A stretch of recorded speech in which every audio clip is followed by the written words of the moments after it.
What's up, guys? Welcome to another trade recap.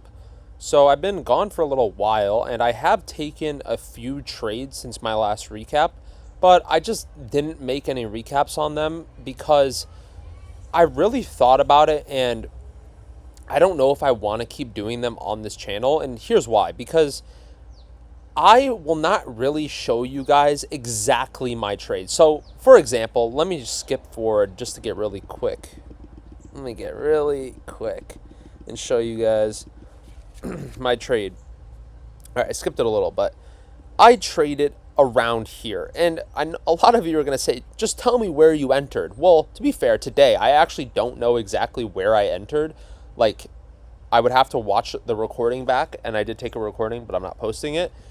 But it was somewhere around here. But most of the time, I'm going to say that, even if I know my exact entry. And here's why. Because I don't feel like it's fair to myself to give you guys the freest knowledge on the planet when I don't have a course. Like, I feel like I would give you guys this stuff with a course, like a very expensive course. I just feel uncomfortable giving you guys something that I worked really hard to obtain, a really nice strategy and amazing discretion, and telling you guys the whys and why I did this, that, whatever.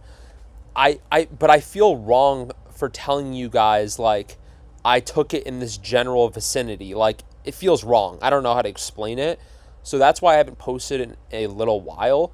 But for this trade, I don't actually know exactly where I entered, but I know I entered on the way up on this candle. I did not limit order this because of how bad the price action was before. And before we get into the actual thought process a little bit, I want to show you guys. Okay, so this was I made $400 on this XFA, or this, not XFA, this PA. Sorry, this funded. And then I passed all of these evals. And don't ask why I'm trading one pro account and then 4 flex accounts. Doesn't really make sense. Hard to explain, but so yeah. I passed 4 accounts. I didn't get to trade on my apexes because of how bad the price action was prior to my trade.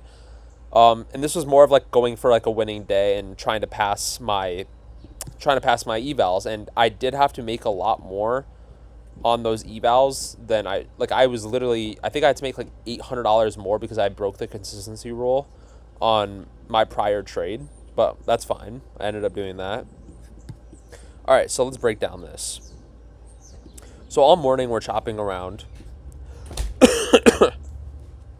and we have all-time highs here. Very great draw.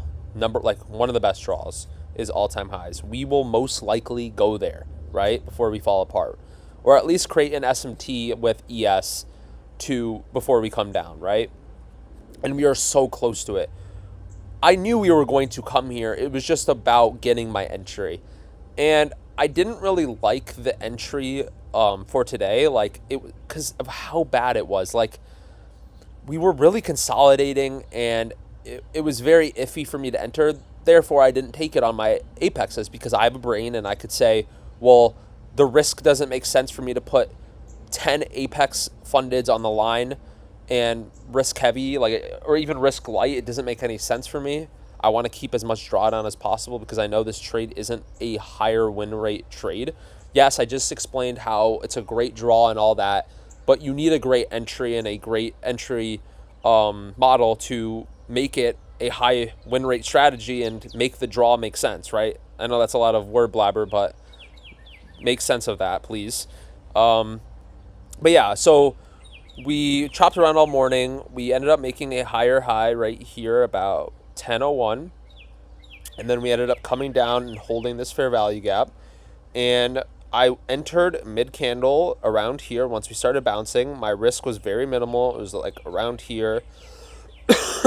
A little sick, and my TP was a little bit over all-time highs, and we ended up coming like a lot higher. And yeah, the day was basically over though once we took that draw, so mid. But yeah, that's how I captured my trade for the day. Making around $400 here on the one funded, and then that same 400 across the 4 evals to get those passed. So I will continue to trade the apexes along with the new Lucid accounts, and that should be the trade recap. I'm sorry again for not giving you guys everything. Like, I know a lot of these guys will give you, like, a lot of these trading influencers will give you guys all the sauce on their free YouTube. They'll give you guys back testing videos for free. I have no plan of doing that. I don't know. I think me giving you guys what I know best is the psychology aspect of it all will do way more for all of you than give you guys a little trade breakdown and tell you guys my thought process. Yeah, like, you can learn a lot from those, but for me, I like having my own strategy. I like having, like, my own little secret strategy, and giving you guys that for free what doesn't really make sense for me. And plus, I don't have, like, I have a great strategy, but again, I don't think it's 100% strategy. There are a bunch of great strategies on the internet for free, especially, that you can go ahead and learn. You do not need the most profitable strategy. You just need, that's like 15% of it. You really need a good psychology, and again, that's why I'm focusing most of this channel on the psychology of it all. So, with all that said, I'm gonna call it, and I will see you guys in the next trade recap or guarantee the next psychological video that I make. I'll see you guys. Peace.